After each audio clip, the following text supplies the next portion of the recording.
नमस्कार दोस्तों, फाइनली करवा दिया है शट डाउन बीएसएनएल को आप और हमने सबने मिलके। क्योंकि यहाँ पे सिर्फ मेरा अकेले का योगदान नहीं है, आपका सबका प्यार मिला मेरी प्रीवियस वीडियो पर और उसके बाद बीएसएनएल को अपनी सर्विस शट डाउन करनी पड़ी।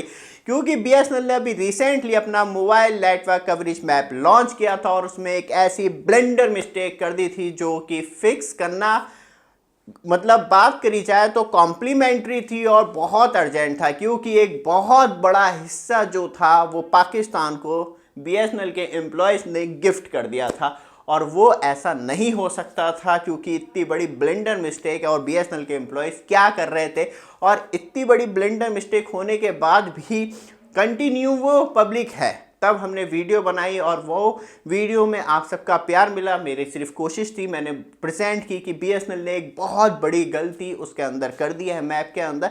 और आप सबके प्यार के बाद कहीं ना कहीं हमें ये भी मालूम चला कि हमने एक बार जियो की भी बताई थी कि वेबसाइट में कमी है रिचार्ज को लेके, तो जियो ने भी अपनी मतलब वेबसाइट को हमारी वीडियो के बाद फिक्स कर लिया था।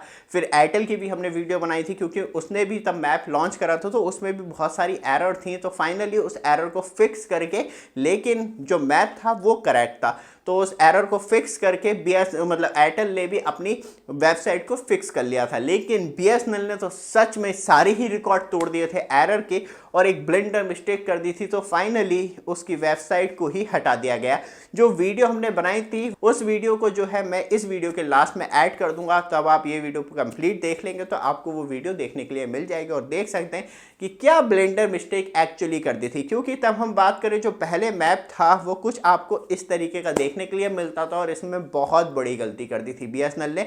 और उसके बाद जब हमने वीडियो बनाई वो सबके पास पहुंची और कहीं ना कहीं आप सबका प्यार मिला उस वीडियो का, तो फाइनली बीएसएनएल को अपनी हार माननी पड़ी और बीएसएनएल ने अपनी वेबसाइट को शट डाउन कर दिया। और ये मजबूरी भी थी, मतलब ऐसा नहीं होना चाहिए। जो चीज़ आपको फ्री मिले आप उसे लेंगे और सीधे पब्लिक के बीच में डाल देंगे। बीएसएनएल के एम्प्लॉयज़ क्या कर रहे थे, तो कम से कम कोई भी चीज़ पब्लिक में रखी जा रही है और स्पेशली तब गवर्नमेंट कंपनी है तो उसे बहुत देखभाल के रखनी चाहिए। लेकिन कौन देखे और किसके पास इतना टाइम है, सबसे बड़ी बात यह है। तो फाइनली पब्लिक कर दिया, फिर हमने वीडियो बना दी और वो फिर डिस्ट्रॉय हो गई और उसके बाद ये रिजल्ट आपको देखने के लिए मिला।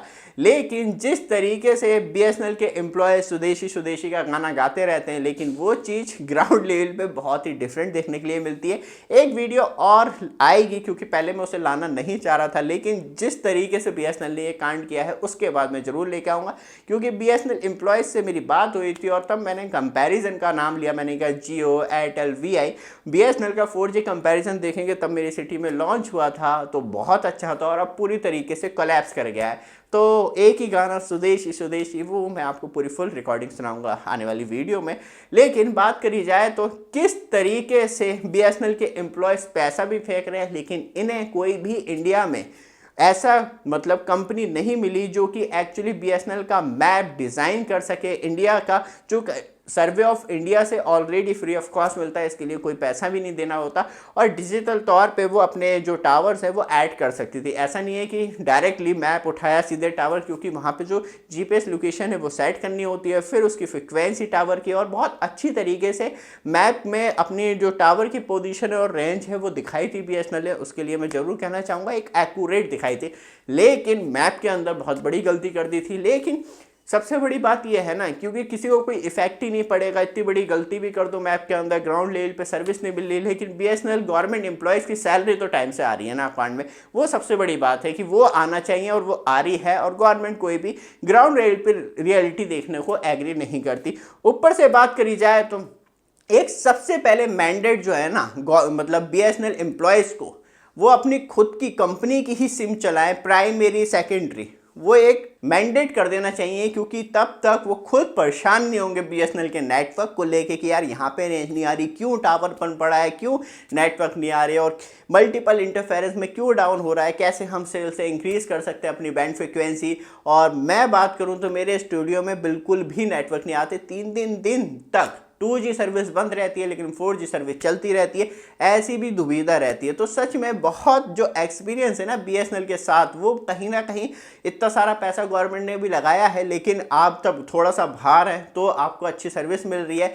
लेकिन 4G नेटवर्क पे आप वॉइस कॉलिंग एक्सपीरियंस भी देखेंगे ना, वो भी कहीं ना कहीं बहुत ज़्यादा डिफरेंट है। तब आप जियो से, वी से या एयरटेल से कंपैरिजन करेंगे तो आपको खुद एहसास होगा कि BSNL ने जरूर वो अपनी voice over LTE service provide करवा रही है, 4G सर्विस प्रोवाइड करवा रही है, लेकिन वो क्वालिटी ऑफ सर्विस नहीं है जो एक्चुअली कस्टमर्स को मिलना चाहिए। और जो 4G का एक्सपीरियंस है वो क्यों डाउन हो रहा है, मतलब इतने भी ज़्यादा सब्सक्राइबर बढ़ नहीं गए, सिर्फ 8 करोड़ अराउंड सब्सक्राइबर हैं, और उसमें आप ऑल इंडिया लेवल पे बात कर रहे हैं तो सिटी टू सिटी भी आप कन्वर्ट करेंगे तो कहीं ना कहीं बहुत ही कम सब्सक्राइबर रह जाएंगे। और स्पेशली जो BSNL के मैक्सिमम सब्सक्राइबर हैं वो गांव कस्बों में देखने के लिए मिलते हैं, सिर्फ 2G नेटवर्क पे वॉइस कॉल करना, SMS करना।